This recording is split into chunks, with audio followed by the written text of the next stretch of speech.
whose fiancé cheated on him. But this man is on next level, he had other plans. Let's find out what really happened.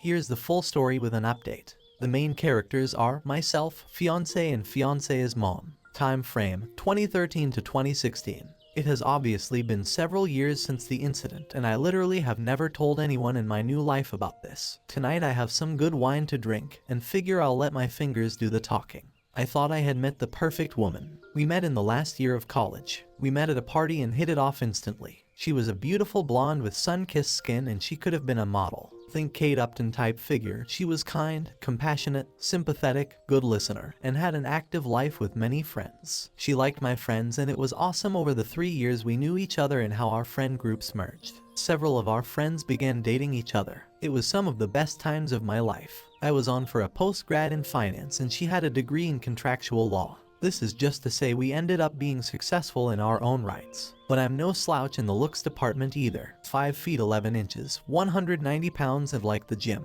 I wasn't a super athlete but let's just say I was built. But I'm very shy and didn't have a lot of prior relationships prior to meeting her. The first evening we met, we were smitten. First night we talked all night. Then it went to texting, phone calls daily, then dates weekly. Then after a year, when I started working my new job, she moved in. I loved her family and her family loved me. Mostly her mother as her father was standoffish, as he was to everyone. It was a whirlwind romance. After 2.5 blissful years of overseas vacations, hiking trips and luxury vacations, I proposed to her. She said yes. I was over the moon. She was doing all the planning for the wedding.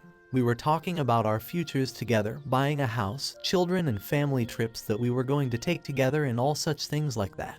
Then it happened. One evening after we both get home to our apartment, she is a little distant. I think I noticed it right away as we were always very affectionate towards each other. This would only happen about once a week for the first month. After proposal, then it was more frequent. I would have been none the wiser except that I used to listen to a lot of Reddit on YouTube. So, I waited and observed. These bouts of ignoring me would only last a couple of hours, then she would be right back to normal. But after 6 months, wedding in a year, she was like this almost every night. Sex was still great. Relationship with her parents still great. But over Thanksgiving at her parents' home in Louisville, Kentucky, we lived just north of DC, she was standoffish towards me in front of her mother. Now her mother was a very observant woman. She pulled her daughter aside to talk to her and I could hear them arguing. After some heated but muffled words, they returned to the rest of the family and carried on like nothing was going on. I figured I could ask her about it later and did. She was not willing to talk about it and asked me to wait till we were home to discuss it. I agreed as I loved her deeply and thought we could work through anything. Her mother was an older version of her. Same stunning looks, just a few grays in her long thick blonde hair. This is important later. Back home I asked her about it, and she was unwilling to discuss it. When pressed on it for a week, she finally confessed that a guy at her work was trying to get to know her better. She wanted to be forthcoming, so she showed me her phone. And as I looked through it, I noticed that all the texts that would have happened during the times she was withdrawing from me were removed. There was nothing untoward in the texts, but I did go into her phone settings and turned on her locator on her phone as we shared the same phone plan. And I honestly thought it would make me see that she was not doing anything wrong.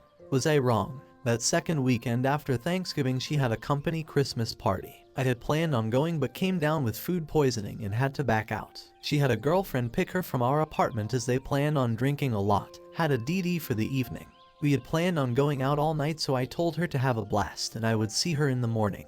At noon she finally comes home and I am on the mend. She loves me up and I asked her about the previous night without mentioning anything about knowing her locations. She talks about the restaurant, party, the bar, but then says she went to her girlfriend's house to crash for the evening. First lie. For the next 3 months she has to start working later, and later 3 to 4 days a week. As I start asking her about it, she becomes more and more defensive. I talked to her mom one evening when fiancé didn't come home until late. I asked her mom about the Thanksgiving conversation and she admitted to me that she thought her daughter might be stepping out of our relationship because of how she read her body language. She also said that her daughter was being more and more distant with her in their weekly texting conversations. With all this speculation that was going on in my mind, I kept it to myself. 2 weeks later at work, I ended up getting a new project at my company. That was going to require me to fly to the Midwest Monday through Friday for the next 5 weeks starting in 2 weeks. It came with an increase in salary, and as I broke the news to my fiancé, she was delighted for me.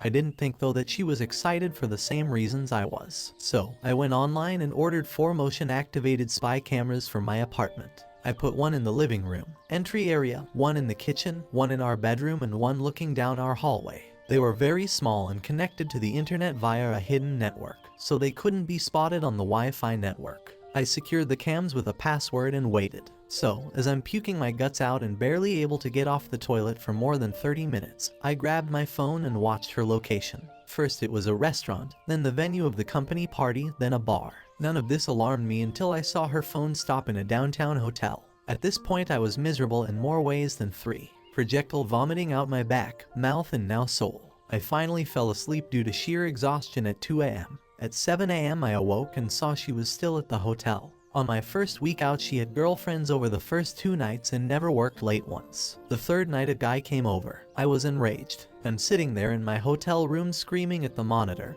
and calling her every name in the book. Then they went all the way, first on the couch, then in our bed. She bent for ways for him that I didn't know were possible. What was the worst was, as I am watching them get it on, I call her to see how her day went. She hears her phone ringing and holds her hand up for him to stop giving her anal and answers the call. I ask why she is breathing heavy and said she was at the gym working out. As soon as the call is over she goes right back to doing the dirty. When I got home Friday evening, I ignored her and went right to bed, and early Saturday got up and went cycling. I was so upset that I didn't even realize that I biked over 50 miles from our apartment. The furthest I had biked before was 30 miles, but that day I went 105.6 miles. Getting back absolutely exhausted, I showered. Then she and I went out that evening and had fun with our friends and had a lot to drink. Is it breakup sex when the one you're going to break up with is oblivious? I was bursting inside. Heartbreak, anger, rage, feelings of betrayal all swirled around in my heart and mind. She, who used to be so attentive, was oblivious to all this. It hurt so much because I loved her so much. I finally confided in one of our mutual friends and he told me that they all knew about it for months. I was finally told. They all felt sorry for me, but no one again said a damn thing to me, which is why they stopped inviting us out with them. I hadn't noticed it before, but I could look back and see that about 3 months prior they gradually invited us, me less and less. So I figured I would try and win her back. The next weekend I planned the entire weekend as a complete weekend of spoiling her in every way. Wined and dined, pampering, massages, rubs, and talking to her about future plans and about how much I loved her. I knew I was starting to break through when after her 4th glass of wine she started to cry, and I could tell the guilt was coming up to the surface. I asked her what was wrong, but she would choke up every time she tried to speak. I then told her that if she did something in her past, or was having some kind of conflict in her mind, that she needed to speak to me about that. I was more than willing to talk with her about it, and if forgiveness was needed then I was more than willing to forgive and move on. The only words that came out of her mouth and her was how much she loved me. It actually hurt to hear that from her, as I now had 4 separate videos of her and the other guy in our apartment getting it on. Over the next 8 weeks of traveling to the Midwest, the trips lasted for what would be 10 weeks. I recorded over 41 hours of her love making with what I found out was her coworker. She never worked late once while I was gone. I tried every weekend to be extra attentive and each week she got more and more distant. After watching this for 8 weeks I was done, so I devised some steps getaway plan. Gather evidence, get her out of the way in order to execute my plan. I scheduled a 2-week exclusive getaway trip for us at an all-inclusive resort Barbados. She was ecstatic. Then a week before the trip I claimed I had to back out and told her to take a friend. I knew it was over when she showed no disappointment that I couldn't go. She scheduled coworker to go with her. Terminate our apartment lease. It would expire 3 days into her trip and I was the sole signature on the lease. Find a job in another town. The company I had been assisting in the Midwest had offered me a job with a slight increase in salary. Find a new place to live. I got an apartment in the above said location. When she is gone, perform the following. Take her to the airport. Go back home and pack all her things. Same day. Saturday. Get a new phone number, phone, email. Cancel all social media. Monday. Separate us completely in regard to finances. Withdrew all monies from our joint accounts and then close them. I put all her money in an envelope and packed it in her things. Monday. Have the movers pack all my things up and ship it west. Monday. Take all her things to her mother's house 600 miles away. All my fiancé's belongings fit into the back and bed of my F-250 crew cab. Tuesday through Saturday. Give her mother the evidence. Start my new life. I didn't want to do anything that was illegal, so I made sure that nothing of hers was missing. It was so hard to pack all her stuff nice and neatly away. I never cried so hard in my life. I have read so many times on Reddit about SOs saying they will never do it again when caught, but they don't stop. My hope was that she would genuinely confess so we could forgive and move on. She never did. Twice she came really close, but her secret was too hard for her to reveal. Tuesday morning, I left our apartment north of DC for the last time. It took 10 hours to get to her mom's house. What happened when I got there I was not prepared for. I arrived at her mom's house around 8 in the evening. I figured she would be surprised to see me since I was coming down unannounced. Since they lived in a gated community, I had to buzz her house from the front gate, so she was waiting for me outside when I drove up. I could tell that she had been crying when I walked up to see her. I asked her what was wrong, and she hugged me, bawling that she thought her husband was cheating on her with a much younger, skinnier, and prettier woman. Dumbfounded, I just held her for what was probably 10 minutes. She soaked my right shoulder with her tears and snot. When she finally composed herself, I asked if we could go in a talk. We went in and I asked where her husband was, and she indicated that he said he was going fishing with his buddies at a remote cabin an hour away. Then she said, he hates fishing. She gave me all the indications that she had picked up on, and apparently it had been going on for about a year. So, doing a little bit of research, we found a credit card hold charge for a 5-star hotel that was only 20 minutes away. On call later confirmed her husband was in fact there for a 4-night stay, cheating with his mistress. 2 peas in a pod. I said, what? She responded, 2 peas in a pod. I said again, your husband is cheating on you and your daughter is cheating on me. That's why I came here to drop her stuff off and move to X. I showed her the evidence in a binder on screen captures I had made. After looking at the first 3 or 4 pages, she looked at me dumbfounded. We both hugged and cried for a good 30 minutes. At that point she said stop crying and looked at me and said, well, tonight there is nothing we can do about it except for you and I to knock out these 3 bottles of Moscato and F in every room of the house. She grabbed 2 wine glasses and a bottle of Moscato wine and walked out to their private pool deck saying, are you coming out here or are you going to get effing revenge? Now I won't go into much detail because I don't want to get blue balls, but that night and for the next 3 days we effed non-stop. After those days were over, we passionately said goodbye and I drove to my new destination. She kept me informed as to everything that happened when now ex-fiancé got back. The day fiancé got back was epic. I canceled my phone the morning of the day she got back, so when the plane landed and she called for a ride it indicated the phone was disconnected.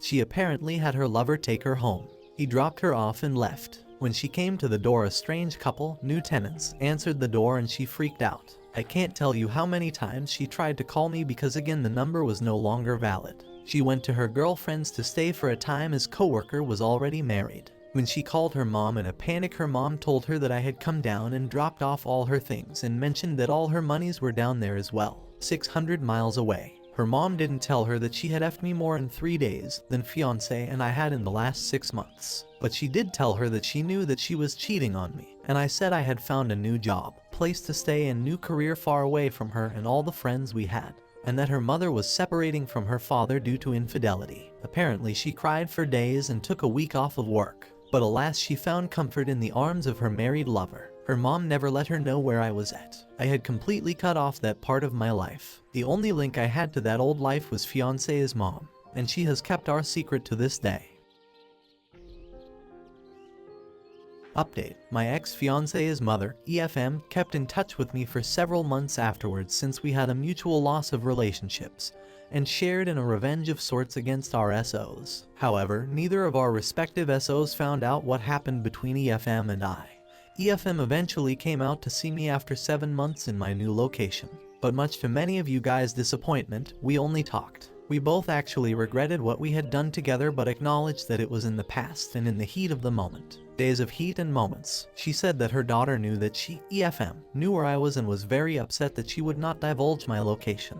EFM asked if she could tell ex-fiancé where I was and give her a way to contact me, but I asked that she not tell her as I was in my new life. EFM and I talked extensively about the possibility of her and her SO staying together and work it out. EFM said her husband was extremely remorseful and came clean on everything.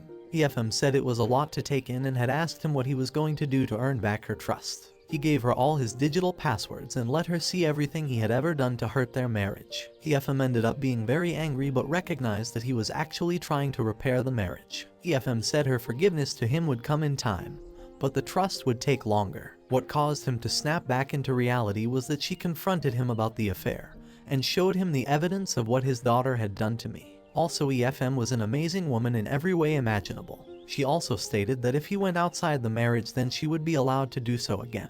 He picked up on the again phrase and asked her what she meant. She told him that as soon as she found out he was cheating, that she effed the first eligible guy she found. He was devastated. EFM said they cried a lot and agreed to separate for a short time to give each other time to articulate their thoughts and see if they both wanted to fight for the marriage. Eventually, they went to marriage counseling and are still together as of May 2020. As for ex-fiancé, well, she was devastated by what I had done to her. When she finally went to her parents to gather her things, she was shown the evidence of the affair and was extremely embarrassed. EFM had to edit the binder so that when her father saw it, he would not see pictures a father should not see of his daughter. Regardless, ex-fiancé was crushed. She did not find out that her mother had my contact information until months later. Ex begged her mother for my information and it put quite the strain on their relationship. But her mother also told her that if she had tried to find or contact me, that all the evidence would be released forever on the internet by me. This insistence of ex-fiancé to divulge my information is what prompted her to come and see me. She was also upset about her parents having trouble in their marriage. According to EFM, ex-fiancé was depressed for several months and sought counseling. She had immediately broke off the affair with coworker once she returned from her parents' place in Louisville, KY, and looked to find a new place of employment. Recently, December 2019, I found out that she was married and has 2 beautiful twin daughters with a stand-up guy and still lives in the DC area. According to EFM, she now worked from home and was loving her new life. I'm glad that she was able to right her foundering ship and have a happy start in life again. I recently destroyed all the incriminating evidence I had on ex-fiancé as I didn't want to be that guy who would hold her hostage for the rest of her life. I did ask EFM to let ex-fiancé know this. If I had been on the potential receiving end of that information bomb, then it would have caused me many sleepless nights. As for myself, well, let's just say I am satisfied with my current life. EFM and I talked every few months initially, but now we talk once, maybe twice a year. Usually it's a short note updating each other on life's little changes. The only question that remains unanswered for me is that, if EFM and her husband were able to repair their marriage, would it have been possible for ex-fiancé and I to have repaired ours? But I never gave it the chance. One can only speculate. Our lives are on vastly different planes now. You did what you needed to for your own emotional health. Do you think you would have been able to forgive and trust her again after seeing her and her partner making love in your own place? Especially since she never owned up to it before the nuclear revenge. Maybe if she had owned up to it and wanted to repair the relationship before the vacation, it might have been worth it. But the fact she started cheating so soon after the engagement tells me she really wasn't that in love with you. I applaud you on your preparation and focus in really quickly building a new life for yourself. Thank you so much for watching.